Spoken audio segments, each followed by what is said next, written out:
Rippling Cenefits y WeWork. 3 compañías que redefinieron sus industrias. Todas crecieron de forma explosiva. y todas tuvieron algo en común. Alguien tuvo que salir a vender y liderar sus equipos de ventas. Ese alguien fue Javier Ramírez. El experto en ventas. En 2 años la empresa fue de 0 a $72 millones en venta. Javier tiene más de 20 años de experiencia en ventas B2B. Lo que eso te expone es a cosas que muchos vendedores no ven en muchos años. Te doy un ejemplo, o sea, contratar 30 vendedores al mes, vendedores que tenían 12 llamadas nuevas todos los días. Este episodio es el manual no oficial de Silicon Valley para pasar de 0 a tu primer millón en ventas. Lo primero es que hay que tener una buena hipótesis de quién es tu ideal customer profile y tu buyer persona. Digo esto porque no son lo mismo. Cuando no hay nada, ¿dónde un emprendedor puede o debería encontrar a sus primeros prospectos? Te lo voy a contestar de una manera un poquito más, te puedo contar un poquito los errores de lo que la gente hace. ¿Cómo incremento mis probabilidades de que me acepten esas primeras reuniones? Por ejemplo, si yo te fuera a escribir a ti, yo te diría, Enzo, oye, ¿Cuál es la forma correcta de abordar Sí. esas primeras llamadas con clientes? una estructura que se llama BANT, donde tú buscas presupuesto, autoridad, necesidad y tiempo. Cuéntanos cómo llegaste al fascinante mundo de las startups. Mira, el mundo de las startups y el mundo de las ventas es algo que llevo en la sangre. Vengo de una familia de emprendedores en Puerto Rico que se han dedicado a crear empresas en la industria de la agricultura y la música durante toda la vida.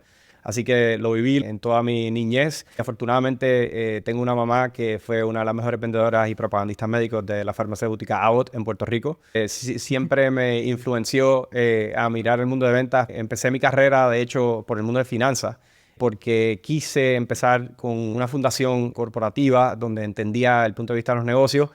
Y por eso me fui a Wall Street, que fue una experiencia muy, muy interesante. Primero como analista de crédito y luego vendedor de derivados, de hecho en Latinoamérica, trabajando para Goldman Sachs. Me encantó, me di cuenta que quería resolverle problemas a clientes, pero el mundo de las finanzas es muy estructurado.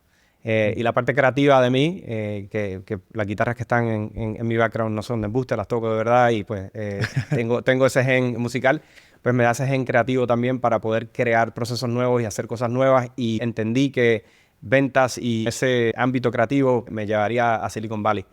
Tuve un amigo que levantó una serie A en 2012 y me llamó conociendo mi experiencia y mi perfil. Me dio la oportunidad para crear el equipo de venta de su empresa desde cero. Desde la cuna de mi experiencia estuve creando procesos y creando empresas desde el inicio, ¿no? Es curioso, en mi experiencia, muchos de los mejores vendedores en compañías de tecnología, obviamente de un perfil B2B, no vienen de una carrera de ventas tal cual, sino que de otra industria, usualmente carreras muy analíticas como finanzas, como inversiones. ¿Es algo común que has observado? Sí, sumaría que también los atletas son excelentes vendedores y el tipo de perfil que también busco contratar. Yo creo que para mí, vamos a decir, el haber estado en el mundo de las finanzas me ayuda a entender las empresas muy bien. Me relaciono y entiendo los problemas desde el otro lado y puedo hacer preguntas que le dan al comprador mucha confianza de querer trabajar conmigo, y de eso se trata la venta, ¿verdad? De poder confiar que le puedes resolver el problema. Segundo, creo que la utilización de data para tomar decisiones es una de las cosas que siempre se hizo en el mundo de las finanzas y que yo llevo conmigo desde los inicios de mi carrera. ¿Dónde optimizar? ¿Qué mirar? ¿Qué tiene que mejorar? ¿Qué historia me están contando los números para poder operar una empresa? Son cosas que llevo utilizando desde que empecé en el mundo de las finanzas, y creo que eso le ayuda a todas las personas que tienen mi perfil también. Mencionaste que un amigo levanta su serie A y te invita a unirte a su startup como vendedor. Ya que empiezas tu carrera como vendedor en Silicon Valley, ¿qué lugar? y luego te unes a compañías bastante icónicas. ¿Qué aprendiste de tu paso por Cenefits, Rippling y WeWork? Mira, podríamos hacer un podcast solamente para contarte la experiencia, porque es que es demasiado. La realidad del asunto es que fue la empresa que me fui justo de esa experiencia serie A. Llegué temprano y fui de los primeros vendedores con cargo de vender uno de los productos más importantes de la empresa. En 2 años la empresa fue de 0 a $72 millones en ventas. Lo que eso te expone es a cosas que muchos vendedores no ven en muchos años. O sea, a mí me decían, mira, tú has visto cosas que yo no he visto en 10 años. Te doy un ejemplo. O sea, contratar 30 vendedores al mes, vendedores que tenían 12 llamadas nuevas todos los días, operar con una velocidad súper acelerada. Ver una empresa que pasó por muchos retos también, luego de llegar a 72 millones, donde contaban con el 60% de sus leads venían inbound, o sea que las recibían por el mercadeo, y que ese canal completamente desapareciera por unos temas por los que pasó la empresa y tener que recrear, ¿verdad? Un top of the funnel, como le dicen, haciendo outbound. Son muchas de las cosas que uno está expuesto. Te diría que en cualquiera de las tres, uno siempre aprende que la velocidad es el mejor amigo del crecimiento en los mercados saturados. En Zenefits, recursos humanos estaba, disrupting un mercado que ya estaba bastante saturado, que habían muchos legacy players que jugaban en ese espacio. Lo mismo pasó con Rippling y lo mismo pasó con WeWork. La experiencia de trabajar con las mentes más sabias en el mundo de la tecnología, tener una curiosidad incansable, trabajar con los diferentes equipos y entender la pasión del negocio. Yo creo que son el tipo de cosas que no tan solo aprendí, pero fueron las cosas que me ayudaron a ser súper exitoso en las tres experiencias. Uh-huh. Mencionaste las mentes con las que te tocó trabajar. Una de ellas fue en Rippling, que es hoy una de las startups quizás más hot de Silicon Valley. Obviamente una startup ya grande que factura alrededor de $500 millones, más de $500 millones. Uh-huh. Y llegas a Rippling como el primer vendedor y te toca trabajar de cerca al fundador, Parker Conrad, que hoy es una leyenda en Silicon Valley. ¿Qué has visto hacer a los mejores emprendedores al vender? Desde el punto de vista de founder, o como esa parte de founder-led sales, no hay nadie como Parker. Soy súper afortunado de haber trabajado con él directamente en Zenefits y también en Rippling. Lo que a él lo hace excesivamente exitoso en esa parte de founder-led sales es que vende con convicción, vende con certidumbre y se comunica demasiado efectivamente.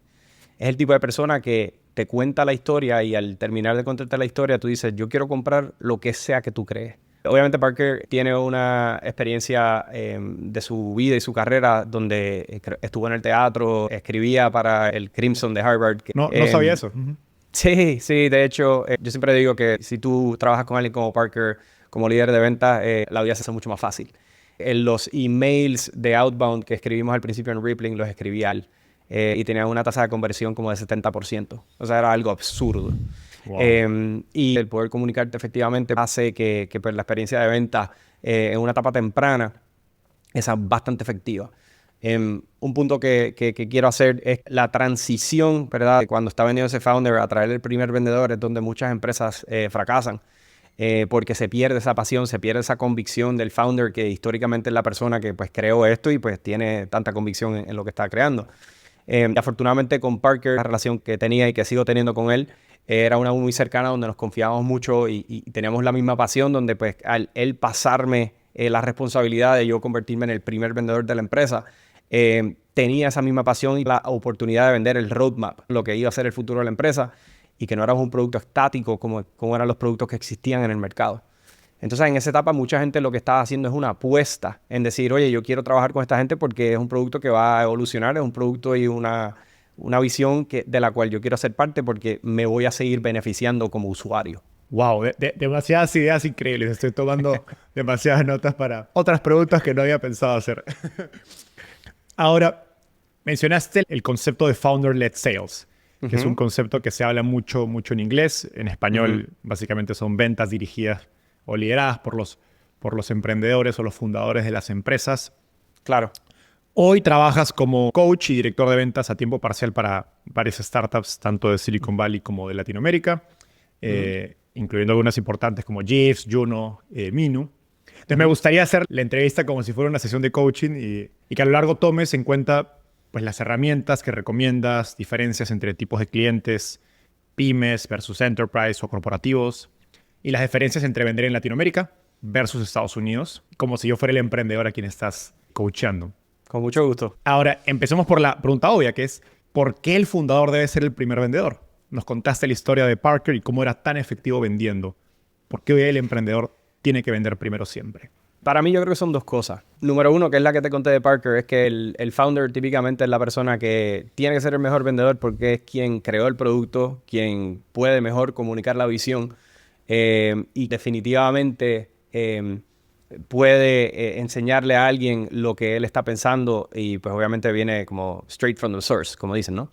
Yo creo que lo segundo es importante que el founder esté en esa participación del proceso de venta, porque en base a lo que te está pidiendo el mercado es lo que típicamente rige el roadmap del producto. Me da mucha rabia cuando a veces veo empresas que simplemente crean un roadmap que dicen, bueno, el producto va a ser así, porque yo pienso que debe ser así, porque yo creo que va a ser así. Y te puedo decir que, por ejemplo, la cantidad de veces en Rippling que pues nosotros dijimos, mira, lo que el mercado está pidiendo, lo que nos están diciendo que necesitan son esta y esta otra cosa, que no era lo que nosotros originalmente estábamos pensando. Entonces, a corto plazo, pues definitivamente el founder es el mejor comunicador como vendedor. Y segundo, a largo plazo va a poder dirigir hacia dónde se dirige el producto de una manera más efectiva. Y podría añadir por ahí un tercero, donde, o sea, una vez un founder sabe lo que tiene que pasar en ventas y haya hecho el rol, yo creo que le da un poquito más de respeto y credibilidad cuando en un futuro creas un equipo de venta y entiendes lo que se necesita para que ese equipo sea efectivo. Quiero hacerte una pregunta un poco tricky. ¿Qué tan importantes son las ventas en este contexto? En Silicon Valley se suele decir, enfócate en crear un producto tan bueno que sea su propio marketing, que sea su propia venta. ¿Cómo balanceas ambas filosofías? Mira, yo tengo una teoría un poquito diferente. Lo que yo digo es que hay dos maneras de llegar a ser una empresa que haga $100 millones en venta. Una es una empresa que tenga un producto mediocre, pero tiene un equipo de venta extraordinario. Y la otra es que puedes tener un producto extraordinario y un equipo de ventas mediocre. Así que hay dos maneras de llegar. Lo que yo puedo controlar y lo que yo siempre trato de hacer es la primera. O sea, yo trato de que el equipo de go-to-market, el equipo de revenue sea uno extraordinario. Y para mí, lo he visto y lo he vivido en muchas situaciones donde, pues, al principio de Rippling, al principio de Zenefits, el producto no estaba cocinado a su 100%. Pero teníamos un equipo de venta imparable.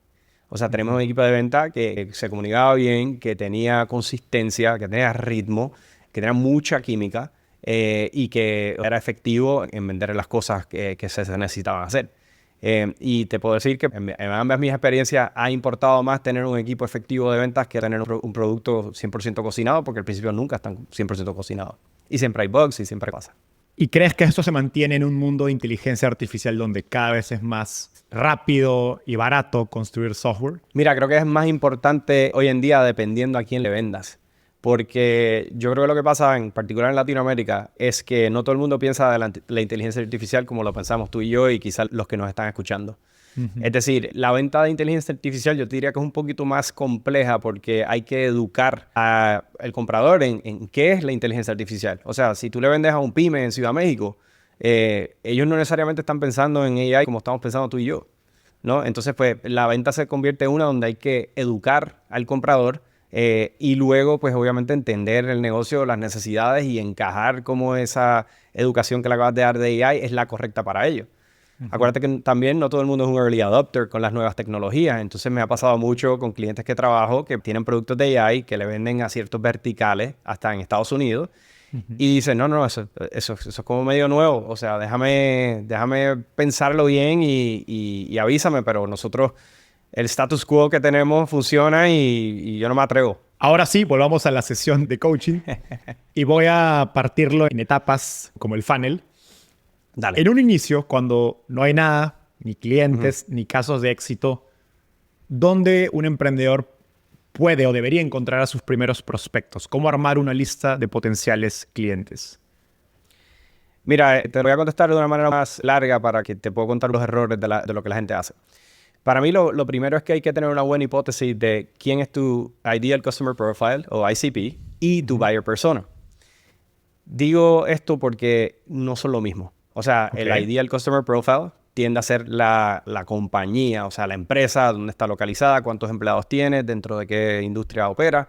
Y el Buyer Persona es la persona dentro de la empresa la cual tiene potencialmente un problema el cual tú le quieres resolver. Esa hipótesis es de decir, yo creo que yo le puedo vender algo a un jefe de operaciones para hacerle más eficiente o aumentarle la visibilidad porque hoy en día con los sistemas históricos que han utilizado no son eficientes. El jefe de operaciones, si hace esta compra, lo va a subir de puesto o va a ser más exitoso, va a poder cumplir sus metas.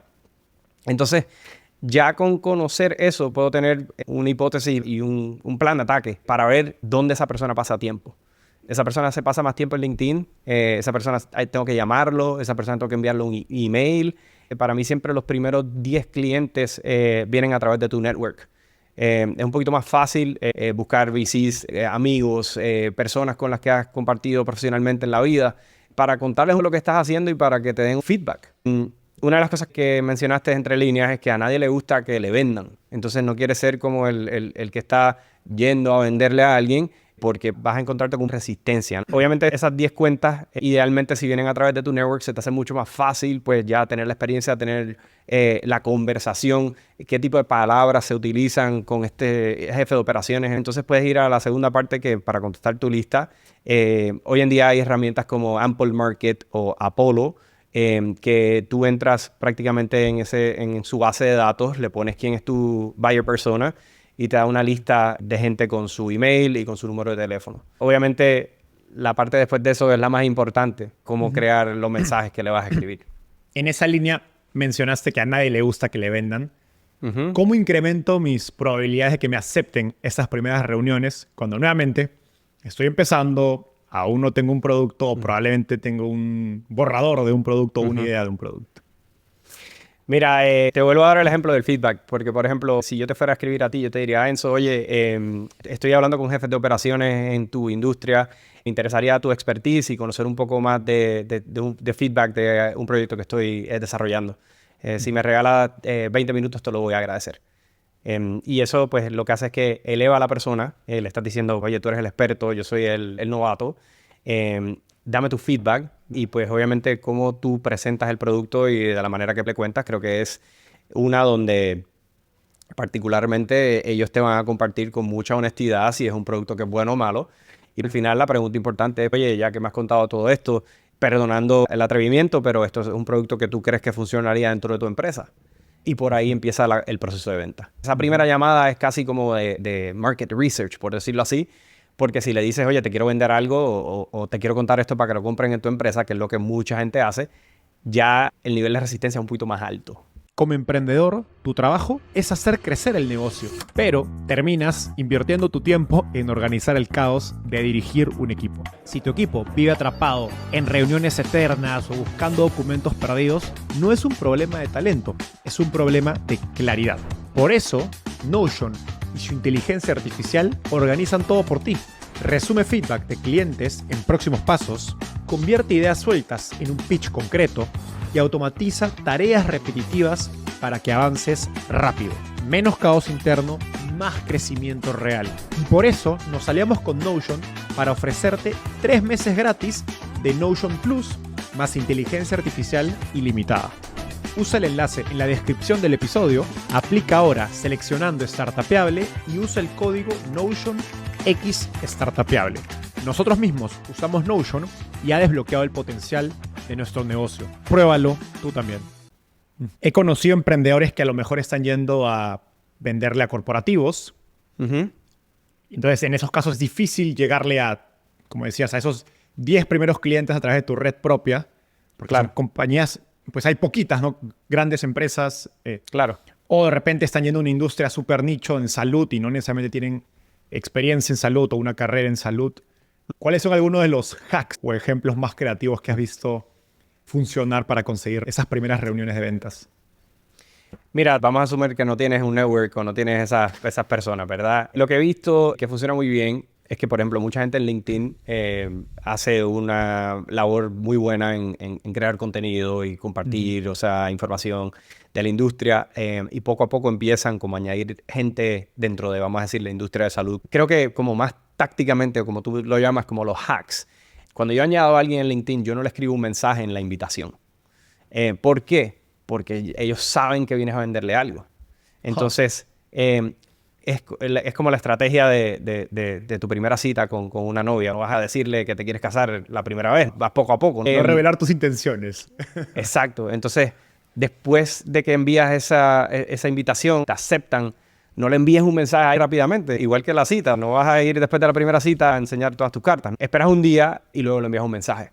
El contenido de ese mensaje, de nuevo, utilizando como el medio de feedback, yo creo que es importante y de poder encontrar esa primera cita.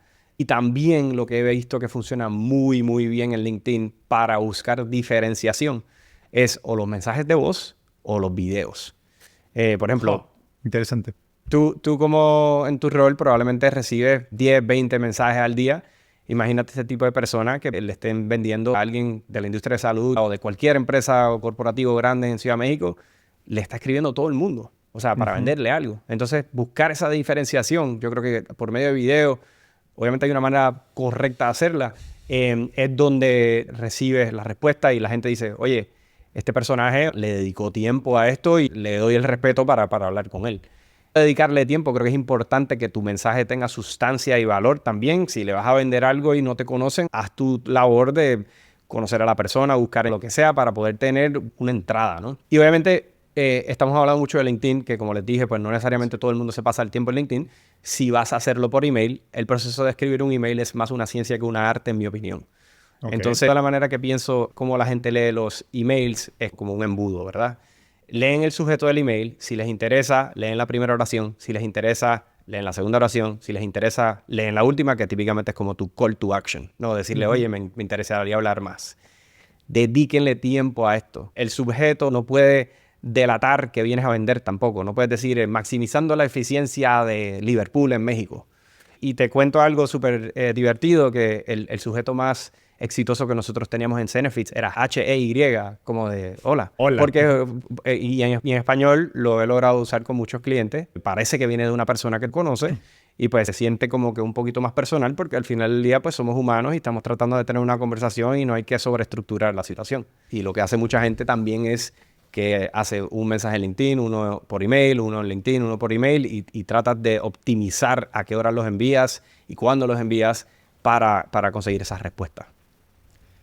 Varias de las startups con las que has trabajado en Latinoamérica atienden a empresas grandes, pero también tienen clientes más pequeños, más pymes.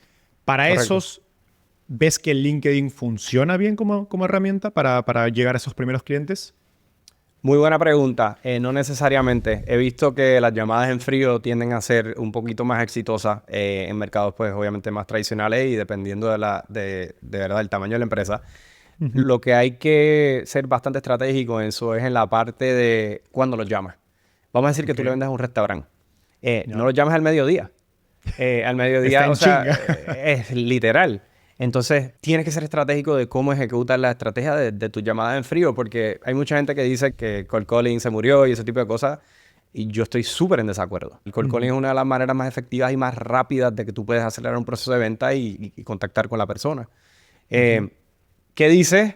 Cuando levantas no puedes llamar a alguien y decirle, Enzo, do I find you at a good time? O sea, este es buen momento, porque te van a decir, no. Entonces no le des una salida, preséntate bien, o sea, sé claro, practica.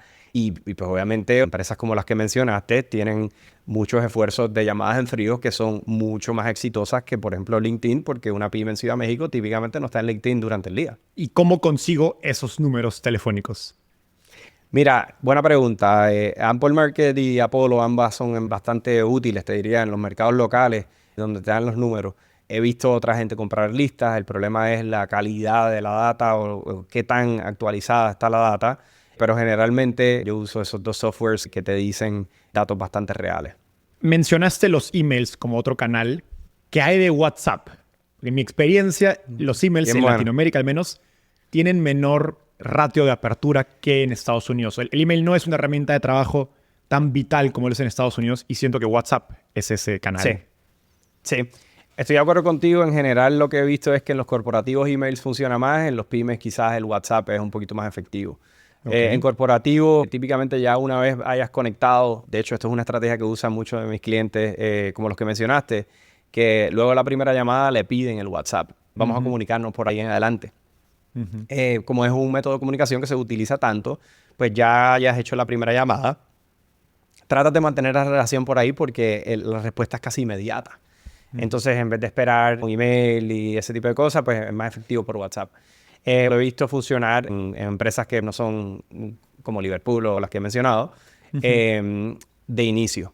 Así que definitivamente yo lo que te diría es que una secuencia, vamos a decir, omnicanal. Yo a una secuencia le llamo, pues, vamos a decir que buscas 10 prospectos que son dentro de tu buyer persona. Quizás le envías un mensaje de WhatsApp, luego le envías un email, luego le envías un mensaje de LinkedIn y quizás después lo llamas. Los equipos más agresivos hacen esas 4 partes en el mismo día. Los equipos menos agresivos, pues quizás dentro de la primera semana se hacen esas cosas y lo haces por un periodo de tiempo de entre 20 y 40 días hasta que consigas el resultado. ¿Es buena idea hacer, llamémosle, cold outreach o búsquedas en frío a través de WhatsApp? Porque siento que es un poco intrusivo, al menos en mi propia experiencia. La verdad es que lo he visto funcionar, pero no es tan común por lo mismo que estás diciendo. O sea, si a mí alguien me envía un WhatsApp para decirme que me quiere vender una pintura o lo que sea, pues yo la percepción de esa persona, empresa o vendedor no va a ser tan alta. Entonces, no me gusta, vamos a decir, arrancar con WhatsApp. Ahora, ya hablamos de cómo conseguir los contactos, cómo llegar a esas primeras reuniones. Pero creo que nada frustra más que pasar semanas con un cliente solo para darte cuenta que nunca iba a comprar. Sobre todo en países como México, donde la gente no sabe decir que no.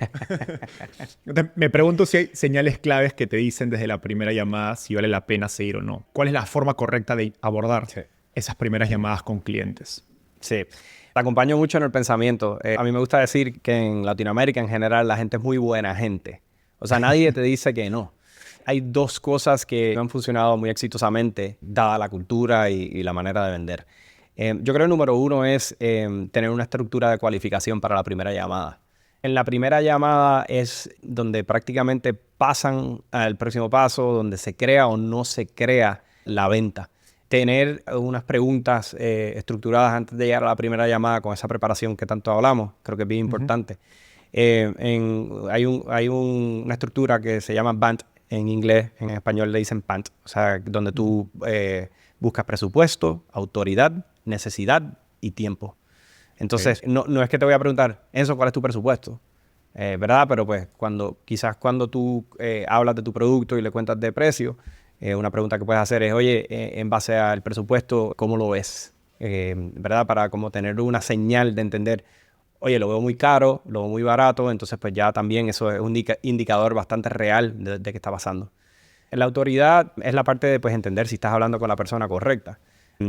Tú obviamente no le puedes preguntar a alguien si no es la persona correcta porque se puede sentir ofendido. Pero la pregunta que puedes hacer es, ¿hay alguien más que tiene que estar presente para tomar esta decisión? Y eso te va a explicar quién más tiene que estar para que se tome la decisión, porque muchas veces asumimos que porque hablamos con esta persona y que es la persona responsable, ellos son los que pueden firmar, y la realidad es que muchas veces no lo son. La tercera es necesidad. Yo creo que muchas de las preguntas que se deben hacer es para entender qué tipo de necesidad tiene esta empresa para resolver este problema. O sea, dónde cae en el nivel de prioridades. Y si no es algo que necesitan resolver de manera inmediata, pues vamos a la última parte, que también es el tiempo. O sea, esto es algo que quieren resolver en marzo, es algo que quieren resolver en abril, o es algo que sinceramente pueden vivir con ello, porque si pueden vivir con ello, pues te conviertes, ¿verdad?, como un nice to have, donde pues no motiva a alguien a dar el próximo paso, ¿no? Yo creo que entendiendo esos 4 rubros, si lo puedo llamar así, dentro de esa estructura, pues es bien importante pues que tú sepas, ¿verdad?, pues, a dónde vas. Para mí un indicador es cuando tú llegas al final de la primera llamada, que en la primera llamada también hay una estructura que enseño y que me gusta seguir. Tú tienes que terminar con el próximo paso y decir, oye, no quiero ser el vendedor que está llamando todos los días, pero típicamente en esta etapa nos enfocamos en buscar una llamada la semana que viene para discutir si has hablado con los directivos y buscar una manera hacia adelante para ver cómo resolvemos esto juntos. Te funciona el miércoles a las 3. Cuando alguien te dice, no, yo te aviso, o sea, o envíame la información y yo te llamo, esa es una manera bonita de que no te digan que no. La contraparte de eso es decir, no quiero molestarte en base a nuestra conversación, creo que hay una necesidad real para nosotros trabajar juntos, pero si en algún momento sientes que esto no es algo que le quieres invertir tiempo o quizás no es una prioridad en este momento, por favor déjamelo saber para ser respetuoso con tu tiempo. Esa pregunta, Enzo, nadie en Latinoamérica tiene para hacerla.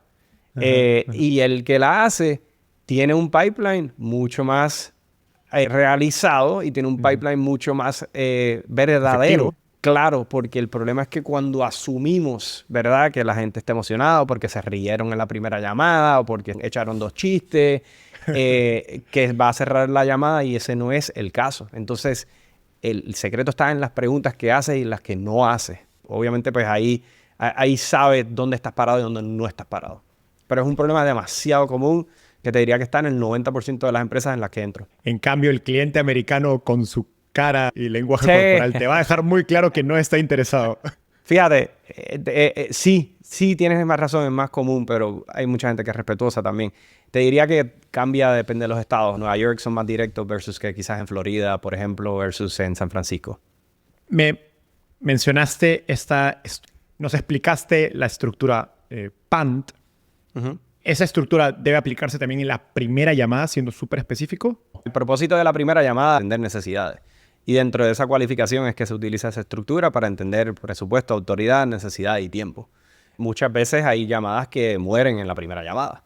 Y es mejor. Un no es la segunda mejor contestación para un vendedor después de un sí.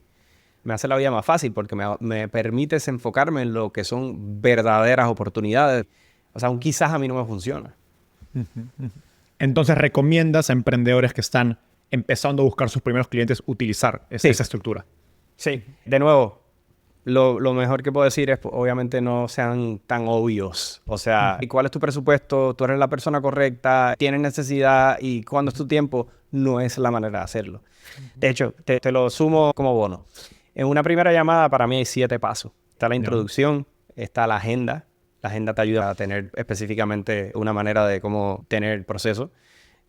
Tercero es la parte de Discovery. En esa parte de Discovery, pues también encima de hacer cualificación y hacer las preguntas correctas, es importante pues hacer preguntas abiertas, estratégicas para entender las necesidades del negocio y las prioridades del negocio.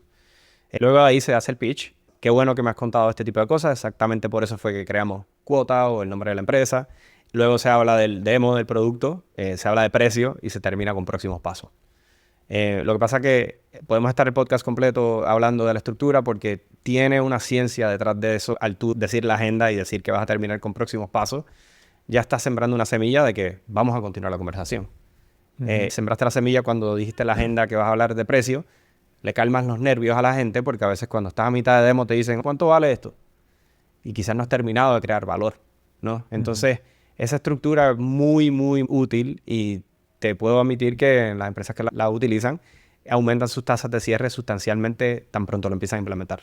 Déjame ser fastidioso y hacer doble clic. Por ¿Qué favor. pasa si no tengo un demo? Aún no tengo un producto para mostrar. O de repente tengo algo muy básico, ¿no? Una presentación. ¿Aplica igual? Te sorprendería lo que era Rippling al principio y con la convicción que lo presentábamos. Te sorprendería. O sea, unos slides por ahí que quieras compartir. Hay Figma, ¿no? Que es muy sí, común sí, hoy. sí. Hay mucha gente que presenta Figma. A mí siempre me gusta, o sea, hacer un demo del producto live, pero entiendo que pues, en las etapas tempranas es difícil tener el producto live. Muchas veces si le vendes a un corporativo lo que va a pasar es que eventualmente van a querer que crees el producto y que se lo enseñes live, ¿no?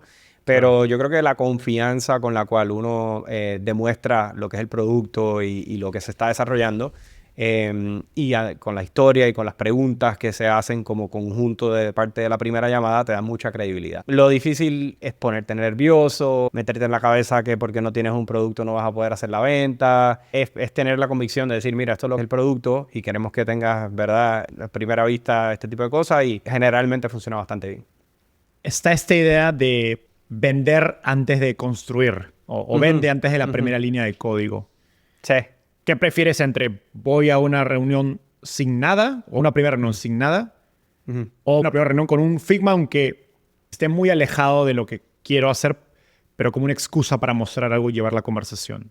Llegar con el Figma, llegar con algo. Te da mucha credibilidad, mucho respeto. De por lo menos tener algo sobre papel, tener algo como un poquito más real, va a acelerar el proceso de venta también. Lo que pasa con venta a veces es que la gente improvisa mucho. Entonces, en muchos equipos que llego, que quizás el founder estaba vendiendo, no sé, lo vendía ahí sobre una mesa, tomando un par de tequilitas en la comida y, o sea, por hacer la relación pensaban que iban a llegar, pero al final del día la gente está comprando el producto. O sea, como emprendedor están comprándote a ti y en tu habilidad de ejecutar. Es mucho más efectivo que tú llegues con algo en papel que me da a mí mucha más credibilidad de creer que tú vas a poder darme lo que yo necesito como comprador a que tú simplemente vengas con una idea en la cabeza, porque la idea en la cabeza las tenemos todos. En esas reuniones, nuevamente, ¿no? Primeras reuniones comerciales, ¿Hay algún error que veas común que aleja al emprendedor de la posibilidad de cerrar la venta? Pues mira, es lo contrario de lo que te conté. Veo muchos emprendedores o muchos vendedores que no se preparan para una reunión. Entonces llegan a improvisar. Llegan sin conocer lo que motiva al comprador. Llegan sin pensar en que este producto lo puede ascender de puesto y que esta compra la hace muy genérica. Es el problema del vendedor que te dice o el emprendedor que te dice no tengo tiempo. No tengo tiempo, entonces pues no me preparé para esta reunión, pues voy a hacer lo mismo con FEMSA que hice con Liverpool. Pero entonces, como tú vas a pensar que las necesidades de dos empresas o corporativos en este caso van a ser las mismas. Y pues asumimos mucho. En las etapas tempranas hay que casi ser perfecto, ¿verdad? Porque no tienes leads ilimitados y esa venta es tan importante porque en base a lo que aprendas de esa venta, eventualmente vas a poder crear una estructura que se repita. Y lo que veo también es que hay preguntas donde tú me dices, mira, ¿dónde está la oficina? En Monterrey. Bueno, chévere, pero que esa pregunta, o sea, me la puede hacer mi sobrina de 12 años. Pero si tú me haces una pregunta donde me dices, mira, oye, cuando piensas en la productividad de las empresas o la visibilidad del equipo de operaciones, ¿cómo vas a poder aumentar esa visibilidad de aquí a fin de año para llegar a tus metas? Es una pregunta que pues entonces me da mucha más información y le da a la otra persona a pensar, oye, esta gente sabe. Yo quiero trabajar con esa gente que sabe versus yo quiero trabajar con mi sobrina de 12 años. Terminar esa primera reunión, el cliente me pide, ok, me gusta el producto o me gusta la idea del producto, pero le falta esto, le falta esto otro. ¿Cómo lidiar con clientes que te piden pues, más personalizaciones o funcionalidades que aún no existen? Mira, esa es una muy buena pregunta y es una trampa. Yo siempre, como tú me dijiste, hago doble clic en ciertas cosas. Por ejemplo, sí, a mí me gustaría muchas cosas. A mí me gustaría volar, ¿verdad? Pero cuando alguien te pide algo, yo creo que es importante entender el porqué detrás de eso. Pero también entender el producto en su estado actual. ¿Te daría valor o no te daría valor? Esto podría ser como una segunda fase, esto sería algo que podrías adoptar un poquito más adelante o para hacer la compra inicial necesitas esa funcionalidad. ¿Verdad? Eso es lo que mucha gente no pregunta. Entonces, ¿qué pasa? Cuando uno está en una etapa temprana y le vendes a un corporativo y el corporativo te empieza a hacer todo tipo de requests, ¿qué pasa? Tu equipo de ingeniería es limitado y entonces tú empiezas a dedicarle todos los recursos de ingeniería a darle servicio a Liverpool, por mantenerme en el mismo ejemplo. ¿Qué pasa? Te conviertes en un proveedor para ese cliente gigantesco. ¿Y qué pasó con tu roadmap? ¿Qué pasó con el desarrollo del producto y la escalabilidad de la empresa para otra gente? Tienes un % de tu revenue atado a esa cuenta. Se te acabó el negocio. Entonces, para mí la diversificación, ¿verdad? Es bien importante, trabajar con los clientes. Pero creo que lo más importante es que el founder tiene que ser honesto y dejar el ego al lado. Tienes que saber decir que no. Nosotros muchas veces en Rippling nos llegaba un cliente gigantesco en etapa temprana. Sabíamos que no le podíamos dar servicio. Sabíamos que iba a churn a largo plazo porque no estábamos listos para ello. Y supimos decir que sí cuando estábamos listos, pero supimos decir que no cuando no estábamos listos para enfocarnos en el segmento que podía darle mejor servicio al cliente, que es lo que obviamente nosotros tenemos que hacer. Hablemos del precio.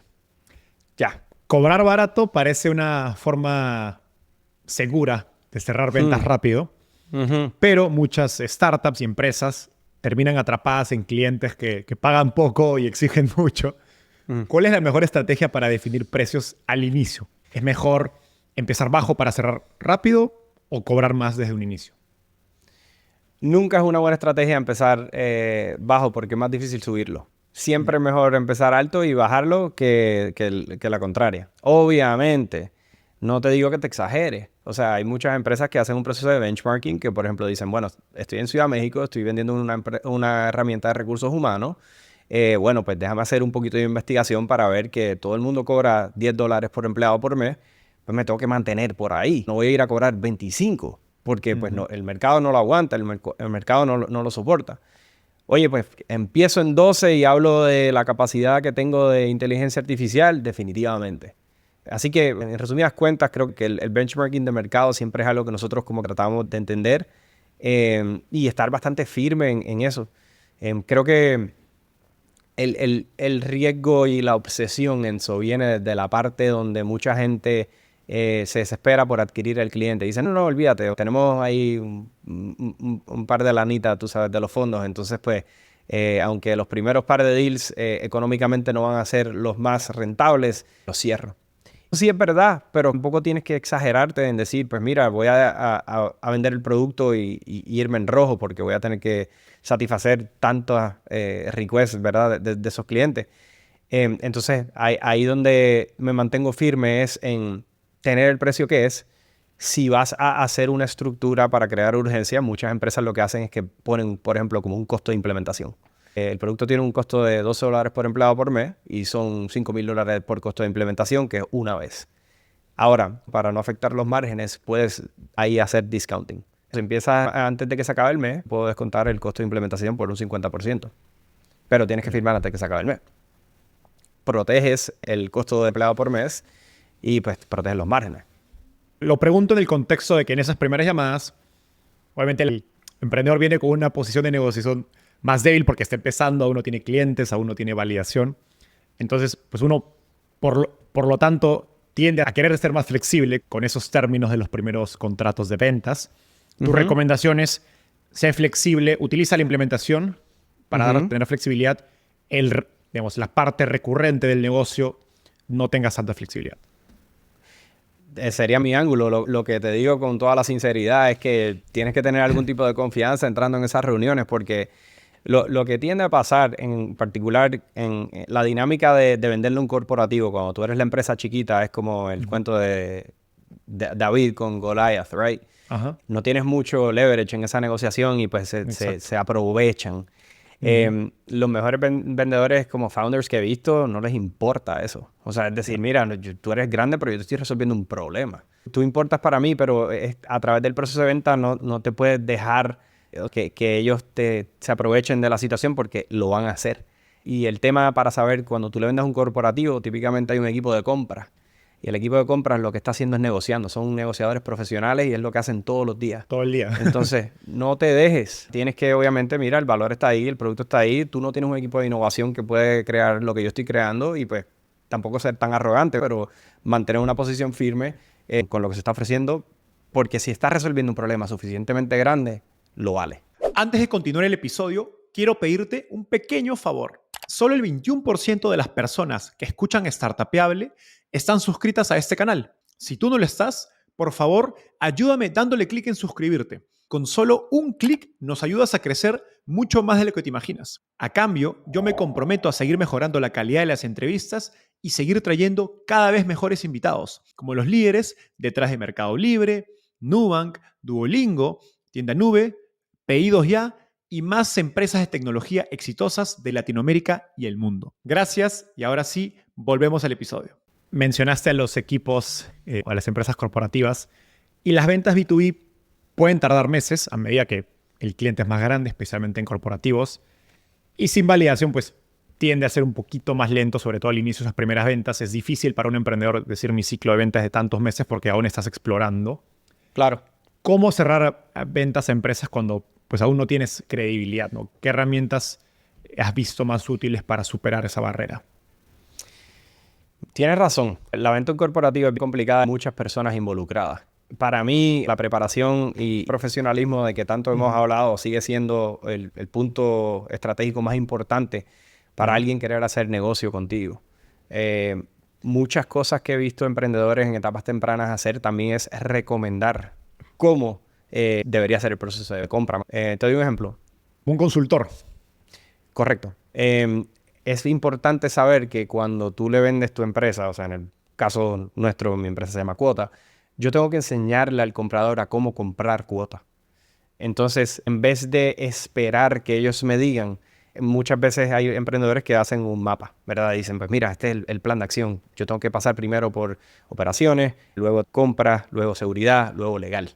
Un emprendedor un poquito más adelantado en el proceso te dice, oye, típicamente en esta etapa nosotros compartimos un plan de acción mutuo para establecer, ¿verdad? Cuáles son los próximos pasos y no perdernos en el proceso. Entiendo que típicamente hay un proceso de evaluación interno, luego tenemos que pasar a legal. Te voy a compartir un documento que tiene las fechas, porque entiendo que si quieres resolver esto antes de mayo, tenemos que tener una frecuencia semanal para poder reunirnos y resolver este tipo de problemas. Eso te ahorra tanto tiempo y te da tanta credibilidad porque saben que lo has hecho anteriormente. En lugar de sentarte y decir, oye, cuéntame, ¿cómo es el proceso de compra? No, pues tengo que ir a hablar con esta persona y tengo que ir a hablar con esta otra persona. Con corporativa no necesariamente todo el mundo tiene la mejor relación. Entonces, ir a hablar con compras es un riesgo que alguien quizás no tiene o quiere tener que hacer. Y al tú hacerle un plan o tú explicarle lo que tienen que ser los próximos pasos, pues también ganas credibilidad y le haces la vida más fácil a ellos. Mencionaste estas matices para ventas corporativas, para pymes en Latinoamérica. ¿Qué otros matices recomiendas considerar para incrementar tus probabilidades de cerrar las ventas? Creo que lo más básico, yo creo que es el vendedor que puede hacer esto consistentemente. El problema es que hay muchos vendedores o emprendedores que lo hacen en una llamada y se los olvida en otra. Entonces, utilizar estos matices con consistencia, asegurarse de que el pipeline se está manejando efectivamente es bien importante. Para mí, la frecuencia en cuanto a alguien te contesta también tiene mucho que decir en la probabilidad de tu cierre. Es decir, si yo estoy trabajando contigo y te envío un email y me envías una contestación rápido, pues yo probablemente asumo, ¿verdad?, que la probabilidad es un poquito más alta que alguien que no te contesta en 2 semanas. Entonces, ese manejo del pipeline yo creo que es una de las características más importantes o comportamientos más importantes de un vendedor, así sea el emprendedor que esté vendiendo o una persona individual, para pensarlo como su negocio. Un pipeline es el negocio y mantener eso actualizado, mantener ¿verdad?, el entendimiento de saber en qué etapa estás y qué tienes que hacer para moverlo a la próxima etapa es típicamente lo que hacen los mejores emprendedores. Gracias a la pandemia y a Zoom, nos hemos acostumbrado a pensar que todo se puede cerrar con una videollamada. ¿Basta con Zoom hoy o necesitas reuniones presenciales para cerrar ventas? Siendo específicos a Latinoamérica y quizás incluso tomando en cuenta las diferencias entre empresas grandes y pymes. Depende del monto de la venta. Vamos a decir, $3,000, quizás te la confían a través de Zoom en una empresa más tecnológica. Una empresa un poquito más tradicional quizás te quiera ver, aunque sea para una comida y un mezcal, pero te quieren ver. Ya cuando empiezas a subir en el monto de la transacción, típicamente una transacción de $50,000 en adelante, se tienen que conocer. Tienes que darle la mano, te tienen que mirar a los ojos. Es algo que yo recomiendo que se ofrezca a través del proceso de venta. Muchos clientes que tengo, por ejemplo, dicen, oye, voy a estar en Monterrey esta semana, me encantaría verte. Y así esa confianza como que ayuda a acelerar el proceso de una manera un poquito más efectiva. En Estados Unidos es un poco diferente. Creo que en Estados Unidos, pues obviamente el mundo es más transaccional y esos montos de 50 quizás acá son de 100. Porque ya se acostumbra más a hacer ese tipo de procesos. Lo importante de esta conversación para mí es que es fácil compararse con los ciclos de venta del contenido que hay de Estados Unidos. Y es un error. Es porque, o sea, todo el contenido que se produce no tiene nada que ver con los ciclos de venta de México, Colombia, Brasil, Chile, Argentina, de ninguna parte. Queremos vernos, queremos saludarnos, queremos ir a comer, queremos confiar uno en el otro y pues tenemos que tener eso en cuenta que cuando uno compara el ciclo de venta de una nación que es un poquito más fría, sin faltarle respeto a nadie, pues cómo se hace negocio en Estados Unidos, en Latinoamérica tiende a ser un poquito más lento. Me encanta este último punto que dices. ¿Tienes quizás algunas métricas top of mind para identificar esas diferencias entre los procesos de ventas en Estados Unidos versus Latinoamérica? Por decirte algo, un ciclo de venta para un corporativo en Estados Unidos bueno es 6 meses. En Latinoamérica habrá que pensar 6 meses. O sea, es irreal, ¿no? ¿Cómo comparas esas métricas? Quizás cuáles son esas métricas más importantes que tendrías en cuenta. Porque los emprendedores que nos escuchan comparan con métricas de repente de empresas de Estados Unidos y en tu experiencia, como dices, es un poco irreal hacer esa comparación. Literal. Por ejemplo, un corporativo en Latinoamérica con suerte te puede tardar 9 meses. Buen ciclo de venta. Un buen ciclo de venta. O sea, he visto corporativos, por ejemplo, aerolíneas, que se tardan 12, 24 meses, que van por un proceso de RFP. Hay que tomar en consideración también que pues, hay corporativos que si hacen un RFP, pues el proceso va a ser mucho más largo porque ellos están dictando el proceso. Ellos están diciéndote, mira, somete los papeles primero, nosotros lo vamos a evaluar 2 semanas más tarde, 3 semanas más tarde vamos a tomar una decisión, después hay un shortlist, después vamos a empezar el proceso. Y obviamente todo eso disminuye ¿verdad?, la velocidad del proceso. No quiero decir una cifra muy específica, pero o sea, el tiempo de cierre casi es como un 15 a 20% más lento en Latinoamérica de lo que es en Estados Unidos. Las tasas de conversiones obviamente se afectan por eso. Cuando piensas en calcular algo como el win rate, piensas en pues, el total de oportunidades que tienes dentro de tu pipeline comparado con las que hayas cerrado, ¿no? Entonces, pues eso va a afectar que el win rate pues, sea un poco más bajo de lo que sería, pues, por ejemplo, en Estados Unidos. Para mí siempre es bien importante en etapas tempranas para los emprendedores que piensen en la tasa de conversión de lo que es un lead, o sea, que es simplemente un contacto, a que se convierta en una oportunidad que tú empieces a hablar con ellos y entonces la oportunidad al cierre. Encima de eso, pues cuánto te toma, que es lo que estamos hablando, creo que es bien importante porque los emprendedores siempre se usan de benchmark. Dicen como que, yo cerré la cuenta en 9 meses, así que tú la tienes que cerrar en 6 porque este es tu trabajo full time, ¿no? Pero no teniendo en cuenta de que, pues, obviamente el emprendedor tiende a ser el mejor vendedor de la empresa. Y una métrica que mucha gente también a veces no usan con tanta frecuencia es ¿por qué no cerraste? O sea, la razón de por qué no cerraste. Nosotros en Rippling la usamos muchísimo en Zenefits, en WeWork, en todas partes, para saber qué nos falta. O sea, estamos muy caros, el producto les falta funcionalidad, no tenemos las integraciones correctas y eso nos ayudaba a decir, oye, o sea, acabamos de perder $1 millón en contratos, o sea, porque todos necesitaban una integración a X. Pues vamos a construir esa integración, porque entonces se va a hacer más fácil levantar el teléfono y llamar a estas 10 personas y decirle que ya tenemos la integración. Así que creo que volviendo al principio, la data que uno mira y qué haces con esa data es bien importante. Mencionaste que corporativos en Latinoamérica usualmente toman 15-20% más en comprar versus Estados Unidos. ¿Cuáles son esas diferencias para pymes? ¿Es algo similar? Quizás no tanto, pero sí, se tardan más. Por el hecho de que lo mismo, o sea, culturalmente creo que a veces te quieren ver. Si le vendes a un restaurante, o sea, por ejemplo, el mundo de Yelp, que era esta empresa que hacía los reviews de los restaurantes, en San Francisco tenía un equipo de venta de 500 personas en el teléfono todo el día. Por ejemplo, al entrar al mercado de Latinoamérica y demás, se dieron cuenta que había que ir a tocar puertas, ¿no? Entonces, la efectividad del vendedor, en vez de cerrar 12 cuentas al mes, quizá cierra 5, porque pues día a día pues tiene que estar viajando en la ciudad y ese tipo de cosas, ¿no? Así que te diría que es lo mismo culturalmente y depende de qué vendas y qué monto tiene. Hemos hablado de cómo conseguir prospectos, cómo cerrar las reuniones, cómo llevar las reuniones. Quiero hablar un poquito del proceso en general. En este episodio quería enfocarme en el 0 a 1 de las ventas. Me imagino que algo de proceso debe haber, ¿no? O sea, porque usualmente cuando estás empezando a vender, no quieres sobrecomplicarte con demasiado proceso, sistemas, pues no hay ventas, hay un producto básico. Si esperas demasiado, puedes crear un caos que después te frena. Entonces, ¿cuándo es el momento correcto para estructurar mi proceso de ventas? Y, digamos, ¿qué es lo mínimo que debería hacer? Creo que a través de nuestra conversación hemos hablado de data y de como las diferentes etapas, ¿verdad? Para poder saber ese tipo de cosas necesitas un CRM. El CRM, cuanto antes lo puedan comprar, mejor. Tener visibilidad de lo que está pasando en el negocio es la razón por la cual existe HubSpot o Salesforce, que para mí son los semi-únicos porque es lo que también saben usar la mayoría de los vendedores, tiene la mayor integración a todos los productos para cobranza y ese tipo de temas, pero creo que igual que en el mundo de producto y de ingeniería se crea lo que se llama la deuda técnica, en la parte de go-to-market o en ventas también se crea lo que se llama el go-to-market debt. Y lo que quieres evitar es que empieces a vender y tienes un par de Excels por ahí con la información y no te acuerdas quién lo vendió y cuánto te tardaste. Toda esa información histórica te va a ayudar a poder tener una perspectiva de por dónde entrarle al problema y qué tienes que optimizar. Lo segundo, que hablé de Ample Market y Apollo, yo creo que son herramientas que conectan muy bien para tener luego de un CRM, para poder hacer la prospección, para obtener acceso a una base de datos y poder escribir la gente, ¿no?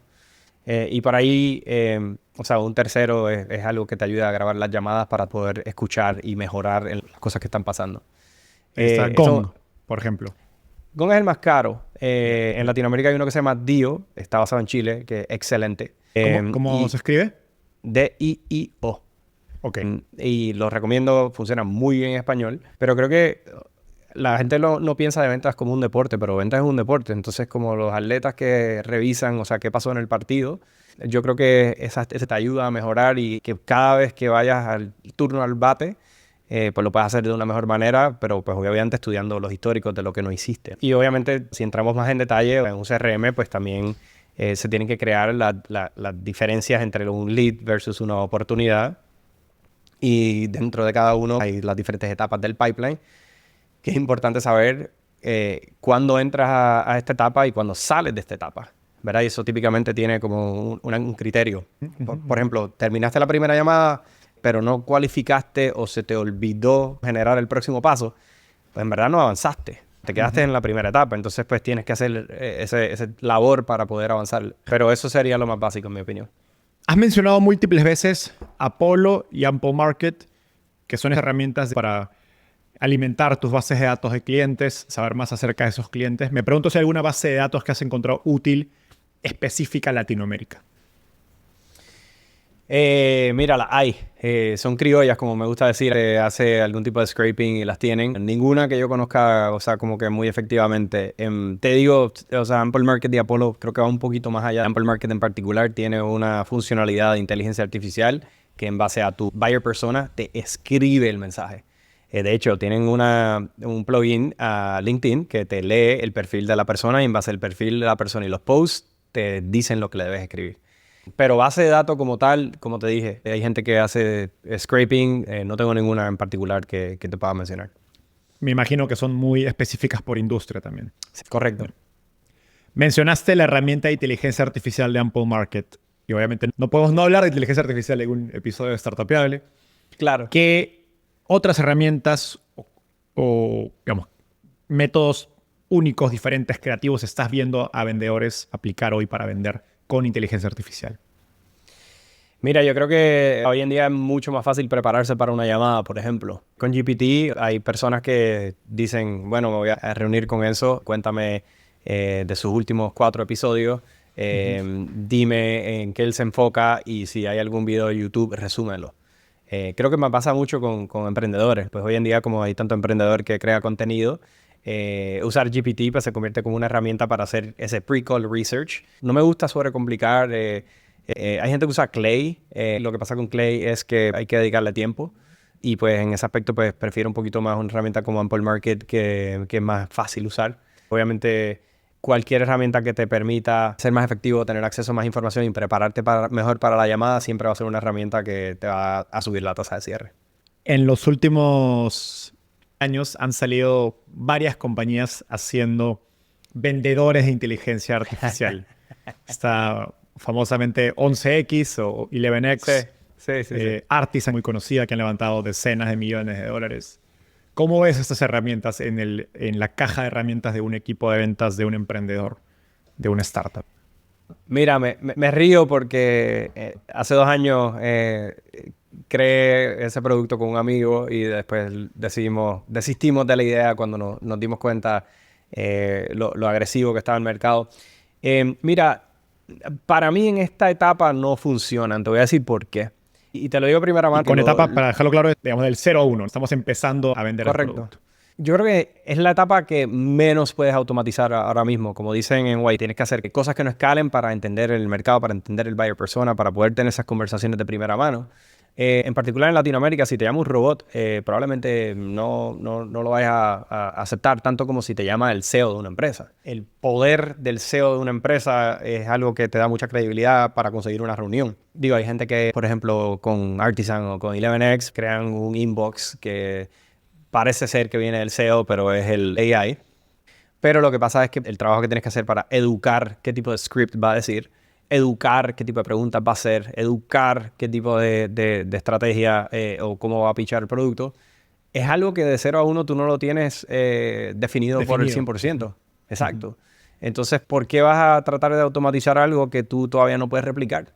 Hay tanta iteración en este momento, hay tanto A/B testing en este momento que lo último que tú quieres hacer es meter. Lo he visto funcionar como paralelo de una empresa ya de etapa de growth, o sea, te estoy hablando serie D, serie E, serie F, donde quizás como tienen algo tan definido, pues es más fácil entrenar un modelo a que haga el proceso.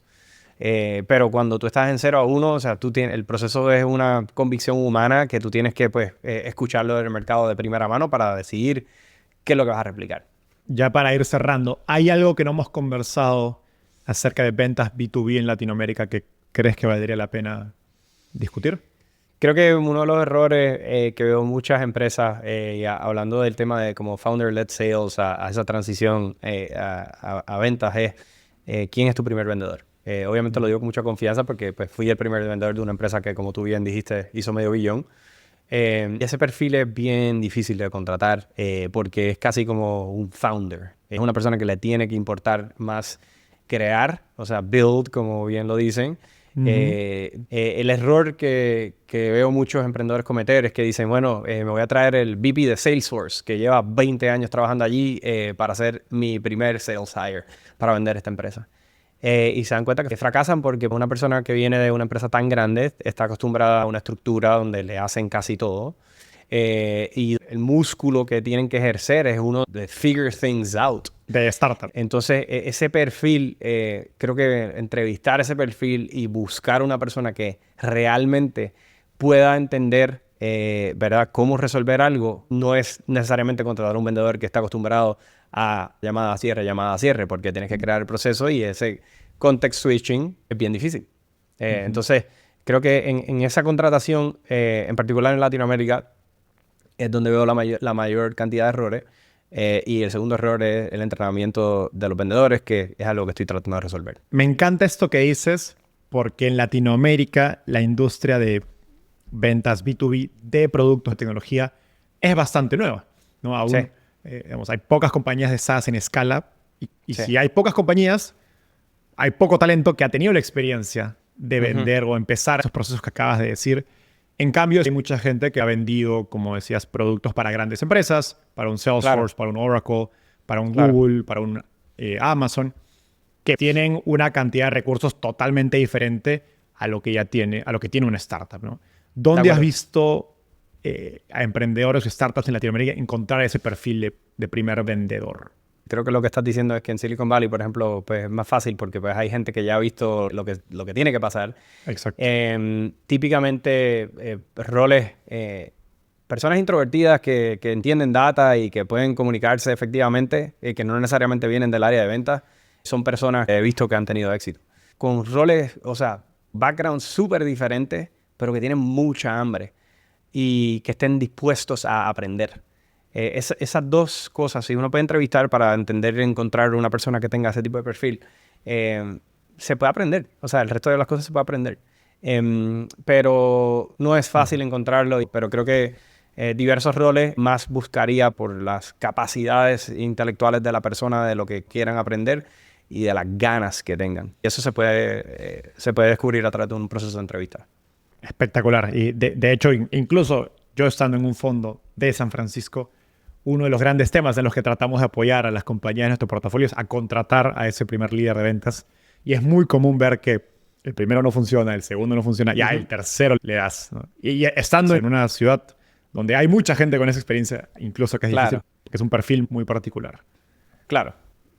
Por eso hago lo que hago. Trato de ayudar a que las empresas pues, no se equivoquen tanto, porque es el problema y como tú bien dices, a veces tienes que traer a 3 VPs antes de que buscas al que es.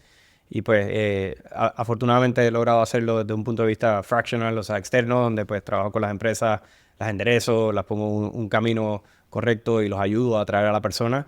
Pues obviamente conociendo la estructura, conociendo lo que se requiere y trayendo a alguien capaz. De esa manera busco como que ayudar al mercado, a la región. Javi, una pregunta para cerrar. Hiciste una carrera espectacular en ventas en Silicon Valley, en la meca de tecnología. Y hoy sigues conectado a Silicon Valley, pero también estás dedicando buena parte de tu tiempo a apoyar equipos de venta en Latinoamérica. ¿Por qué? ¿Qué es lo que más te emociona de esta ola naciente de B2B SaaS en Latinoamérica?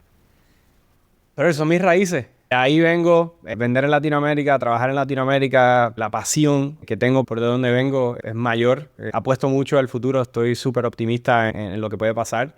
Y sinceramente los equipos con los que he trabajado en Latinoamérica tienen una pasión increíble. Cambio a Silicon Valley, que pues obviamente todo el mundo sabe que se puede ir a otra empresa. En Latinoamérica saben que pues culturalmente llevan eso en la sangre, pero también como que tienen que hacerlo bien. No hay opción.